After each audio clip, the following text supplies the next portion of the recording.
Quand j'étais petit, je pensais qu'un but pouvait faire de moi le roi du monde. 20 ans plus tard, le football est partout. Et pourtant, j'ai l'impression que quelqu'un a volé une partie du jeu. C'est mon histoire avec ce jeu que je voulais vous raconter aujourd'hui. Je me souviens, après l'école, j'attendais ma mère, j'enfilais mes chaussures et je partais jouer avec mes potes. Je voulais porter le numéro 10, comme Zizou, et célébrer mes buts comme Didier Drogba, l'attaquant de l'OM. Même si les cages étaient faites avec 2 pulls, même si le stade était un bout de terre, même si le public était composé de 2-3 copains assis sur un banc, dans ma tête, les tribunes étaient pleines. Le week-end, mon père nous emmenait faire des matchs et des petits tournois de village. Je me souviens d'une finale à la Moutonne, j'ai marqué un but et j'ai soulevé la coupe. Le soir, sous la douche, je rejouais encore le match dans ma tête. Le but, les cris, la coupe. J'avais de la terre sur les jambes, mais des étoiles plein les yeux. Le football, c'était aussi un ballon que je frappais avec mon père au bord de la plage. Il n'y avait pas d'arbitre, pas de score. Le seul danger, c'est d'envoyer le ballon dans la mer.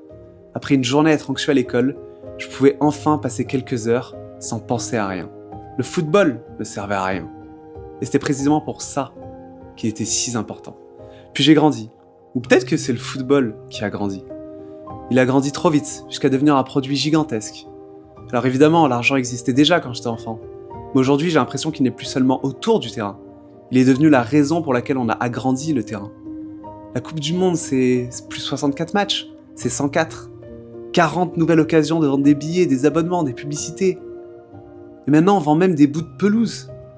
Et j'ai vu là que la FIFA envisage de placer ses activités commerciales dans une entreprise valorisée à 20 milliards de dollars, dont une partie pourrait être vendue à des investisseurs privés. Ça fait beaucoup d'argent et très peu de gens pour le contrôler. Alors je me dis, personne ne se réunit dans une salle un jour en se disant « Aujourd'hui, nous allons tuer la magie du foot ». La magie, elle disparaît simplement dans un fichier Excel, un match après l'autre. Et cette logique ne s'est pas arrêtée au football. Au cinéma, une histoire qui fonctionne n'a plus le droit de se terminer. Elle doit avoir une suite, puis une trilogie, puis un univers, puis une série sur l'enfance du méchant, puis un remake, puis le remake du remake. Ils ont même tué Star Wars. Une histoire peut avoir une fin, mais un produit rentable, lui, il doit continuer jusqu'à que plus personne ne l'aime. Et le plus étrange, c'est que cette logique est aussi entrée dans ma tête. Aujourd'hui, je ne cours plus simplement pour courir. J'ai une montre, je mesure mon allure, mon rythme cardiaque, ma VO2 max et ma progression. J'envoie tout ça à ChatGPT. Et je lis plus seulement un livre, je compte mes pages et le nombre de livres lus dans l'année.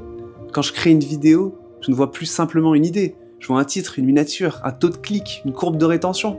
Moi aussi, je suis devenu un petit comptable. Je suis devenu le comptable de ce que j'aime. Nos passions doivent maintenant devenir des compétences. Nos compétences des revenus. Nos voyages doivent devenir du contenu. Notre corps doit devenir un projet.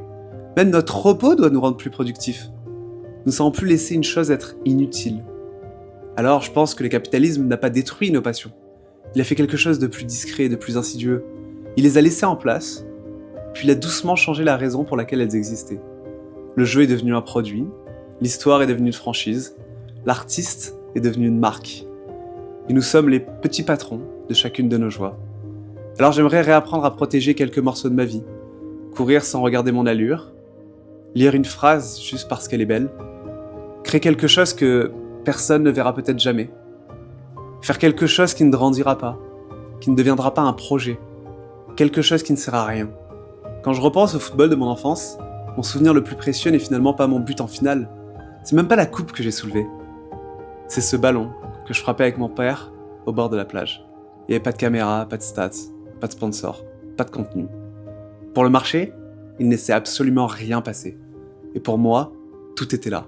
Et ça ne vous appartient pas. Alors arrêtez de vendre le patrimoine de mon enfance.